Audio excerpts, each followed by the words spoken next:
রাম জয় শ্রীরাম বন্ধুরা, আশা করি আপনারা সকলে খুব ভালো আছেন এবং সুস্থ আছেন। তো আপনাদের ছোট্ট একটা ভিডিও নিয়ে চলে এসেছি। এখানে আমি আলু আর ডাঁটা বড়ি দিয়ে একটা তরকারি বানাবো। এটা হচ্ছে আমার মায়ের রেসিপি।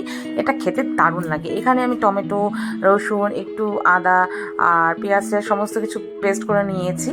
আর এই আলু আর ডাঁটাটা ফ্রাই হওয়ার পরে এটার মধ্যে মশলাগুলো দিয়ে নিয়েছি।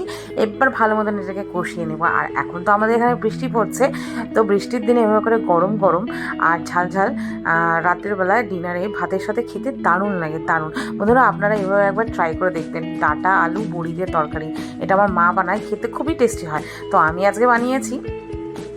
এটা অ্যাকচুয়ালি আমার হাজব্যান্ড খুব পছন্দ করে, রনি। তো ওর জন্যই বানিয়েছি। তো এই যে এখানে সমস্ত কিছু মশলা আমার কষিয়ে নেওয়া হয়ে গেছে বন্ধুরা, কষিয়ে নিয়েছি। আর এখানে অল্প পরিমাণে জল দিলাম, জলটাকে দিয়ে ভালো মতন কষিয়ে নিব। তারপরে আরেকটু জল বেশি করে দিয়ে আলুটা যখন সিদ্ধ হয়ে যাবে, আলুটা অলমোস্ট সিদ্ধ হয়ে গেছে, আরও একটু সিদ্ধ হয়ে যাবে, তারপর ঢেকে দিব। তারপরে নামানোর আগে এটাতে হালকা একটু গরম মশলা দেবো আর বড়িগুলো দিয়ে 5 মিনিট বা 2 মিনিট রেখে তারপর নামিয়ে দেবো। এই যে জল দিয়ে দিলাম বন্ধুরা, দেখতে পাচ্ছেন। আর এটাকে এখন আমি ঢেকে দিব। ঢেকে দিয়ে তারপরে এই যে কিছুক্ষণ ঢাকনার থেকে তোলার পরে এই যে দেখতে পাচ্ছেন, আমি এখন চেক করছি আলুটা সেদ্ধ হয়েছে কিনা। তো যাই হোক, এখন এর মধ্যে বড়িটা দিয়ে দিব আর একটু হালকা পরিমাণে গরম মশলা দিয়ে দিব। খেতে তো দারুণ লাগে, আমার তো সত্যি বলতে অসাধারণ লাগে।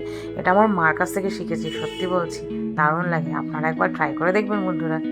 আর দেখুন এই যে দেখতে পাচ্ছেন আমার হয়ে গেছে আলু ডাঁটা বড়ি। এই যে আমার তরকারি রেডি। আপনারা কমেন্ট করে জানাবেন কেমন হয়েছে।